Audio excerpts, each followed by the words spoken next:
Stageware has been like a constant. You got the post office, you got the supermarket, and stageware, It's one of the entertainment world's best kept secrets. It's like going into a magical kingdom. A tailor's factory, situated on a back street in a small South Yorkshire village.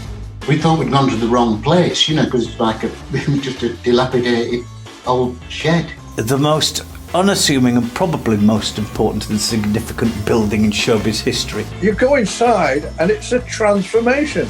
It's like the National Gallery of show business. Any variety performer that has ever been is on his wall. A place where customers over the years have included the world's most well-known entertainers. I remember the first time I went there looking at the thousands of photographs on the walls of people that he'd made stuff for. And Michael Jackson, that's Michael. Jacko liked the jacket and he had 4 more after that. I made him 5 altogether. As well as TV's most watched shows. We do the X Factor. Ever since it started, I've been doing X Factor. And Britain's Got Talent, we've always made for that. Plus we make for television shows like Emmerdale, Coronation Street, Last of the Summer Wine, all the raggy clothes that Compo wears. They're all made by me as well. But now, after almost 50 years, a showbiz era is about to come to an end as the factory prepares to close its doors one last time. It's a part of entertainment history that can never ever be repeated. It hit home about, maybe 3-4 weeks ago or something like that. I came in with my wife, funnily enough. We were just passing, I called in to pick something up and you suddenly think, I've finished. This is the story of Neil Crossland and Stageware Unlimited in the world's most secret shed.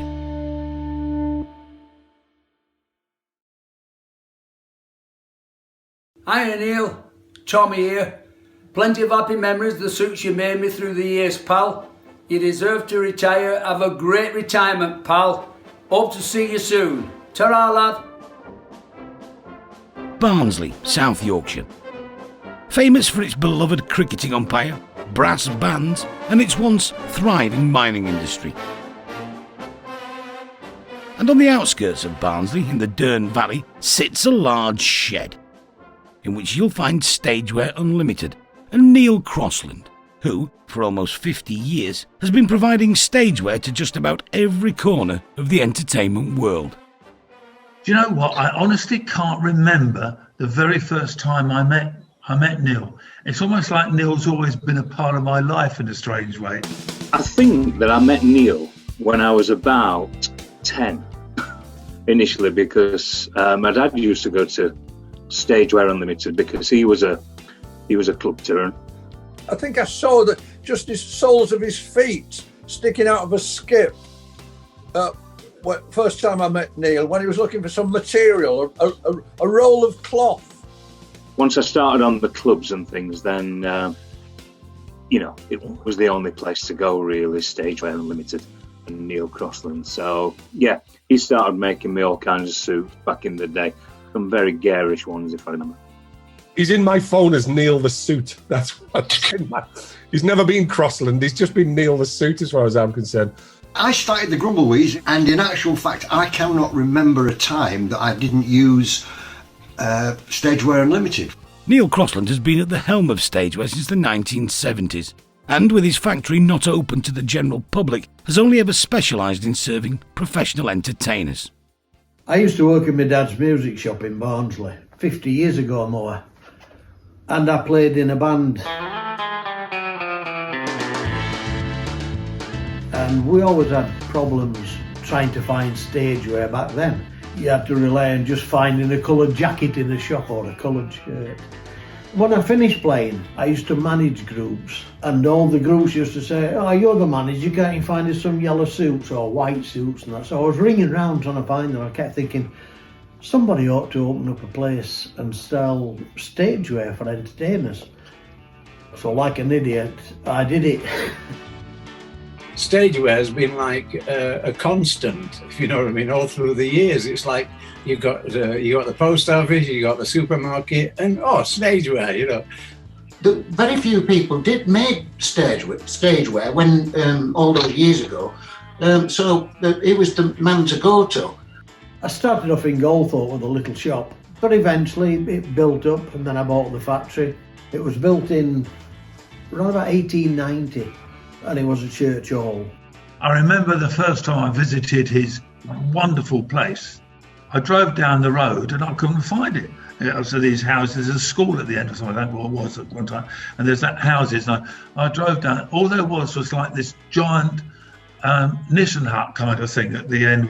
It's a bit more than that, but so I thought, well, I'll go in there and ask if anybody knows where Stageware Unlimited is. And I walked in, you walk down the side and in the door, and it's like going into a magical kingdom. It took me half an hour to get from the entrance to the back room, purely because you couldn't stop looking at the photographs. Me and my partner went over there, and we thought we'd gone to the wrong place, because it's like it was just a dilapidated old shed. Neil's Shed.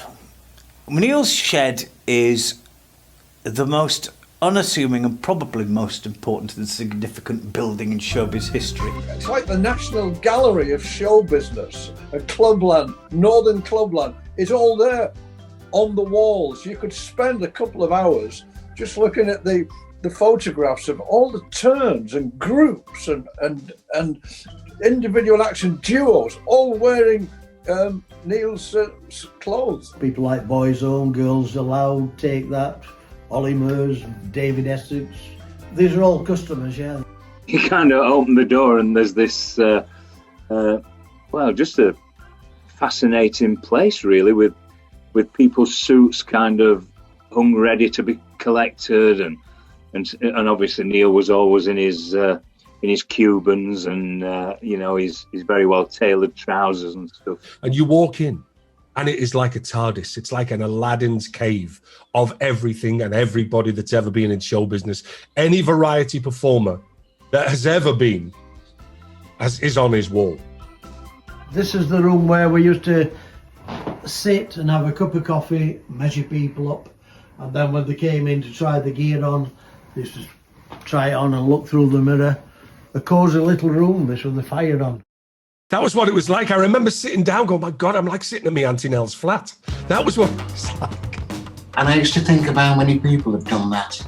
How many people have done that, gone in that little changing room and come out and looked and been chuffed with what he's done. Neil's factory sits at the heart of South Yorkshire, which means that a large proportion of his early client base came from what was once a thriving part of the entertainment world, Northern Clubland.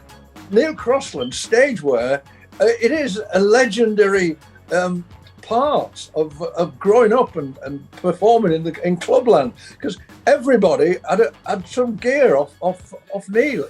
Clubland, I mean, you could work 7 nights a week easily, and not even do the same club twice in a year. There were so many clubs. You could always tell somebody, even if they weren't a pro act, like a full-time act, that they had a pro attitude by the clothes they wore.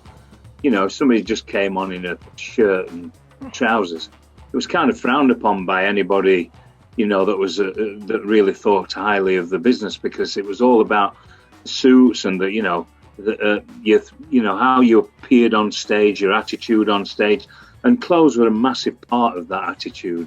If anyone was saying, I've got to get a new suit, Neil Crossland, go and see Neil. Who? Neil the suit. Who's Neil? Oh, trust me, you will never, ever change your mind once you've been with him. And that was it. And people are going, my God, Sammy's fantastic. And it would just spread. I remember walking into his place one day, and there was an old boy there, and I'm sure he can't be with us anymore, so I don't know. Couldn't even know his name, but Neil will remember. And I thought it was Albert Steptoe at first. It was this old boy there. And Neil said, "Oh, Rick, so go through the back room and make yourself a cup of tea." He said, "I'm just finishing off here." And as I'm walking by, I heard him go, "Now, this is Velcro. Now, Velcro is so much easier to do with than buttons." And the old he went, "Oh, right."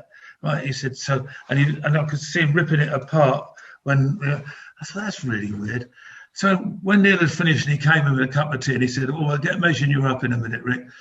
I said, "I've got to ask you, I know it's none of my business, but that guy there," he said, "Oh yeah," he said, "he's the oldest male stripper in Rotherham. And I said, what? He said, yeah, he's been doing it for years. He said, but he's now got to the age where he can't do the buttons anymore. And the act went from 5 minutes to about 25 minutes. So he needed to speed it up. So I've just introduced him to Velcro. And I tell you, I nearly fell apart laughing. I'd not been going long and I had circuses ringing me up, wanting stuff making for clowns and for trapeze artists. And then we get people wanting tail suits making for ballroom dancing. Then I got television shows wanting things making. It got bigger and bigger, male voice choirs, barbershop choruses and everything, You realise there's a lot more to stage wear than just club entertainers. It's worldwide. And I started probing into the world of what he did and, the people he was working with, because you see these faces, you go like, God love, and it was literally like a who's who of show business. And he was the most, well, he still is, the most sort of humble of fellows. And I go, Michael Jackson? Yeah, that's Michael. The very first one I made him was a black, like a bomber style jacket with gold buckles on. They supplied the gold buckles. They gave me 12 buckles in solid gold and asked me to put them on the jacket. But the good thing was, Jacko liked the jacket and he had 4 more after that. I made him 5 altogether. And then he sent a message across saying, would I make a waistcoat for Janet Jackson for her birthday? He wanted to buy her this waistcoat. So I said, yeah, I'll make it. And they says, well, we'll send the fabric across on a special carrier. I says, oh, it's only a metre of cloth. Don't bother putting it on a special carrier, just post it. He says, no, he says, this fabric is $4,500 a metre. He loved it. He sent a message back saying he was thrilled to bits with it. She loved it, So. Hey Neil, it is TJ Jackson, and I just wanted to send you some light and love as you get comfortable in the next phase of your life during retirement. I've seen your work, I've heard about you, and on behalf of my family, I just wanted to thank you for all you've done. Stay safe, take care of yourself, and God bless. Liam Gallagher, he used to have corduroy trousers and corduroy shirts. That's all he ever had made, but he'd order 30 at a time. But you know what the interesting thing is? He treated everybody the same, whether they were just coming into the business or whether they were mega stars. It doesn't matter where it is. It can be in hobnail boots. It can have a beard. It doesn't come in any form, but he personifies it because of his down-to-earthness and the quality that he gives you. It's just everything I stand for. It's just, again, I use that phrase, a really regular bloke in a really strange job. These are what I've been taking off the wall. Torvill and Dean, about 2 or 3 years ago, they made a film, the life story of Torvill and Dean. So I had to make them all these outfits again, because they were showing, it was a modern film, but they were cutting back to 1984 to when they won the Olympics. And I had to make sure that they wore exactly the same stuff so it could cut in and integrate with the other filming. There's one of Jimmy Osmond, a silver suit that I made for him. Oh, there's my mate Rick Wakeman. He's a bit taller than me. I remember when I did a series called Live at Jongleurs in London, they said to me, we've seen some of your jackets. We'd like a different jacket for every show. And I said, well, how many shows are we doing? Oh, they said about 90. And I said, 90 jackets? They went, yeah. So I called Neil, and he went, right. He said, all right. He said, well, I can't trust the post. He said, so I'll bring them down myself. It's always nice to see you, Rick. There he is again. There's Boyzone. I happened to be doing a show with John Conway called Boogie Nights. I hadn't come across Neil at this point, and I met him. I hadn't met him yet. And John Conway said to me, Sam, I want you to do a show that Lionel Blair has just done with Sophie Lawrence, touring around the UK, called Simply Ballroom. So he said, we need to get you some new suits. I went, oh, fantastic. I'm going to get suits made. It's the first time I'd ever had a suit made from scratch. Right, so this little fella comes along and I'm thinking, okay, who's this? And he walks into a church where we're rehearsing on the other side. I think it was over in Fulham. And he walked in and he went, hello, Sam, how are you doing? Great to meet you. And he was like so spitting sawdust and down to earth. I thought, oh, Jesus, what have we got here? And you never know people, do you? You know, we're in the middle, in the thick of it, and he's got his tape measure and he's running up me inside like way up. And he was holding no prisoners at all. He was just in like Flynn. That has got to be 15 years ago, maybe longer.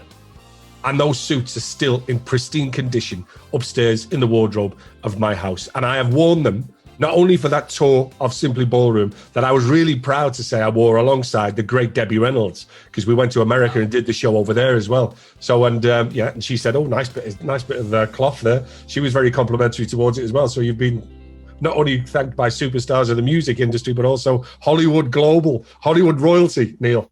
I can always remember it. You go to him and say, "Neil, I'm doing this thing, and I want this dropped, and I want this to do, and I want the costume to be longer and shorter." Right, okay. We'll make us a drawing. And he just does everything. You ask him to do something. If I was away, I'd say, "Jackie wants this, or can you do that?" And this, just always, yes, I'll do it. And then you find out during that day he's been over to Bridlington, gone back to Mansfield, and then somewhere else, and then he's done this. The great thing was that having known Neil for decades and aware of his talent, I was packing my case to go to Las Vegas for the ITV series Last Laugh in Vegas, when I realized I hadn't really got a jacket that would be worthy of the occasion. So I got Neil, and half an hour later I'm out the TARDIS in my car going home. It was packed in my trunk that afternoon, and it went to Vegas and appeared to a worldwide audience only a week later. And here it is. I've got it. I'm actually wearing it at the moment. Now, you might say that you might agree with the comments that when I put it on in the villa in Las Vegas, surrounded by Cannonball, Tommy and Bobby, Bobby Crush, Mick Miller, etc., you might agree with their comments when someone said, "Looks like somebody's been sick on you."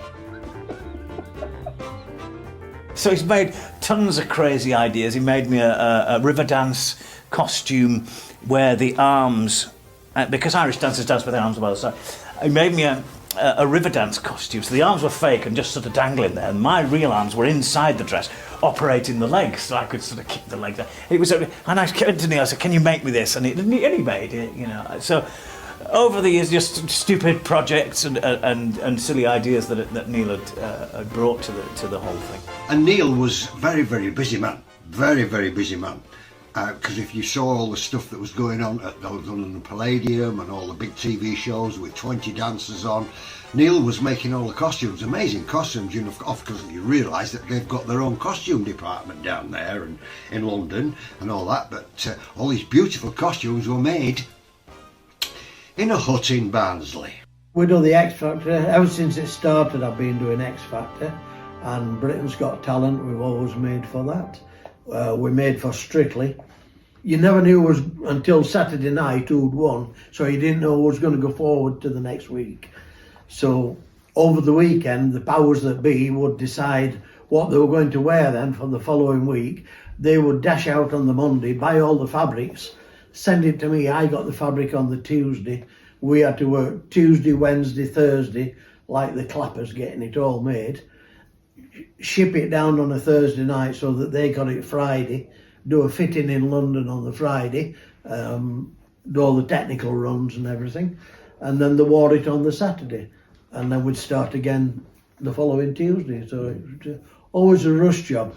You had to make sure you left 3 days clear just for them every week.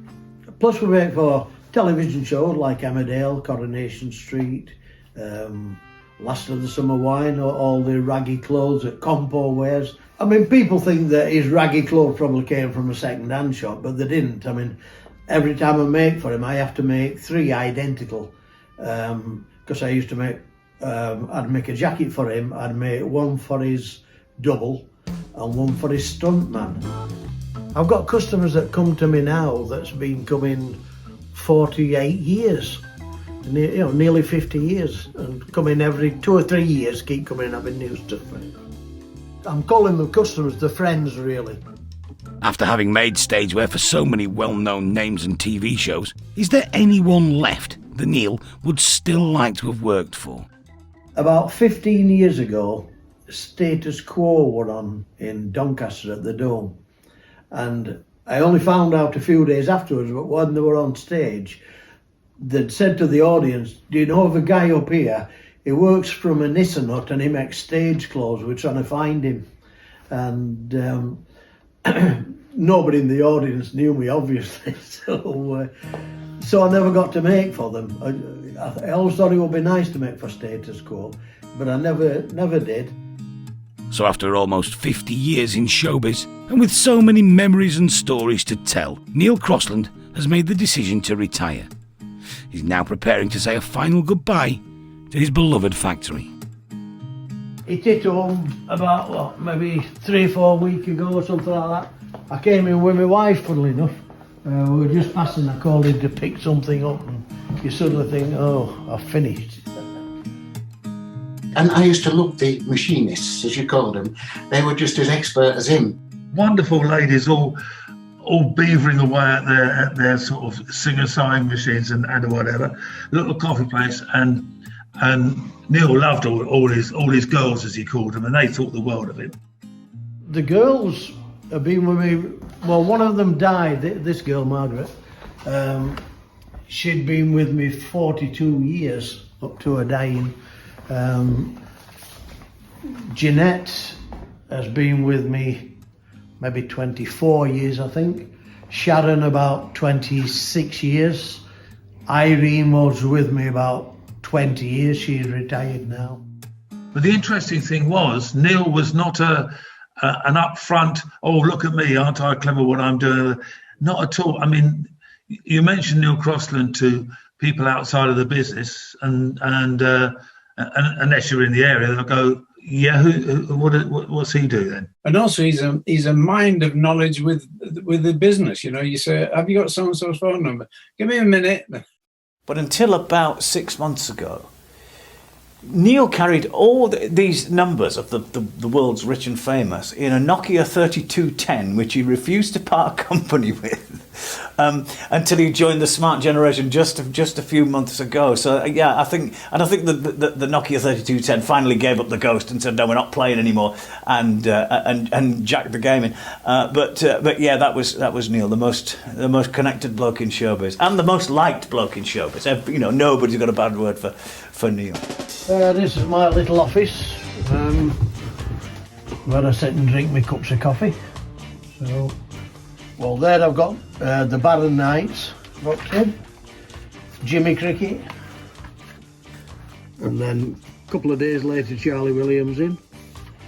It was always exciting to go and see Neil because, you know, he'd have all the photographs everywhere of people thanking him for their clothes, and plus he always made you feel special when you got there, and he just had that way about him that, you know, you kind of thought your suit was the most important to be made, which is, you know, it's a nice position to be in, and even just going to Stagewear Unlimited, it was such a big name. He had stickers all over the clubs everywhere, you know. Well, there's no way you could ever rush round at the factory. You go there and you'd be on tiptoes and walking around slowly, like as though you're behind a funeral, you know, because he just had to look at every picture and go, oh, I worked with them at Greensboro. Oh, I worked with them at Thorn Democratic. Oh, they weren't a good idea, you know. And so he'd be around, and then also he'd get a really good cup of coffee there. You could not go to that place as a quick in and out in there. Oh, I've just gone up there for 10 minutes to talk about some clothing I want. Absolutely impossible. I used to mark off the day.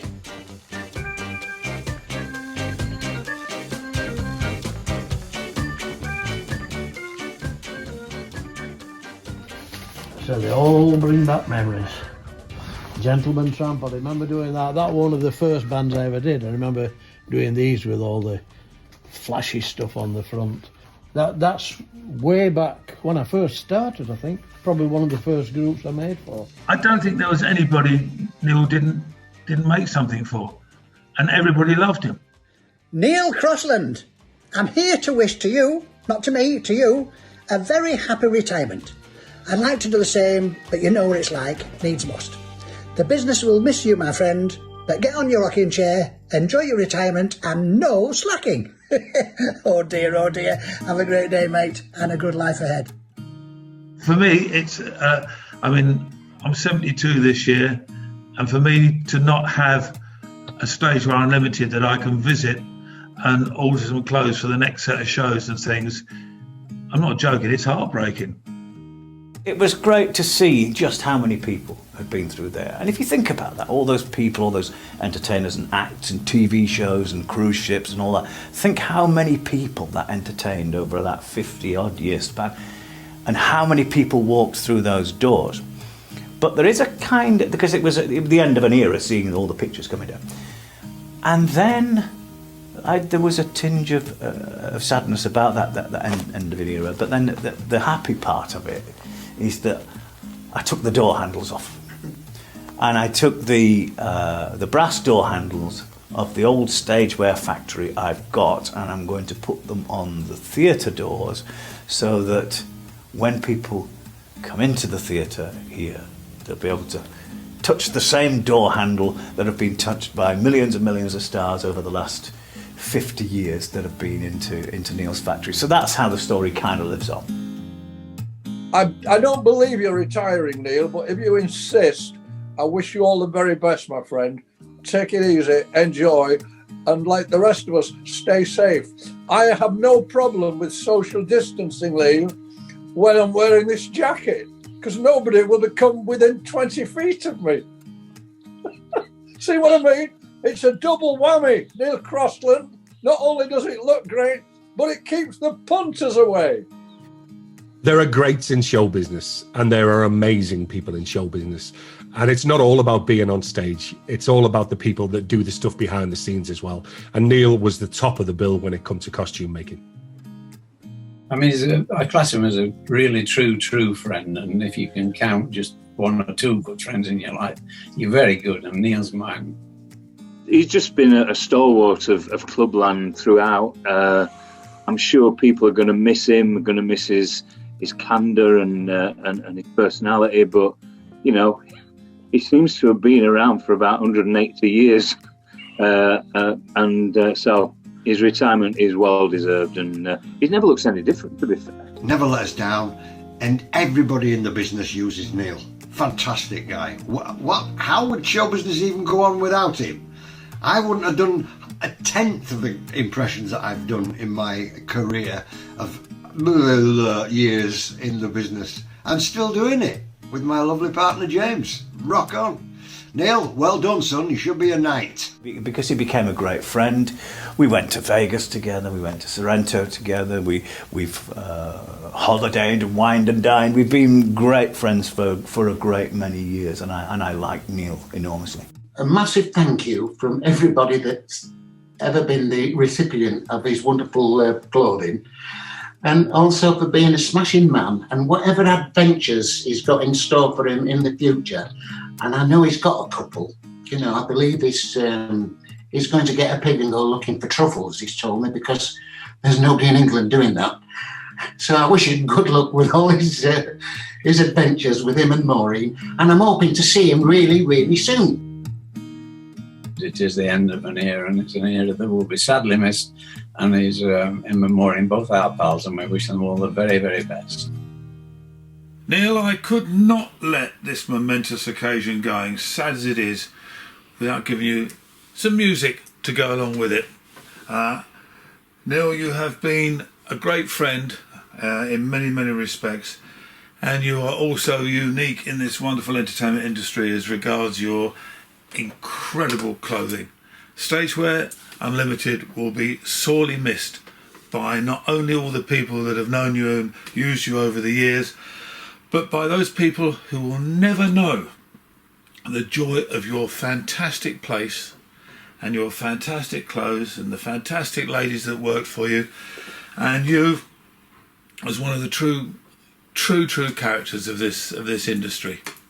And I could carry on a lot longer, as the check you gave me did clear. In the meantime, here's a piece of music to go with your film.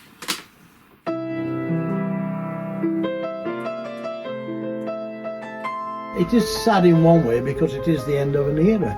Because I've been walking through these doors at 6 o'clock every morning for 48 and a half years.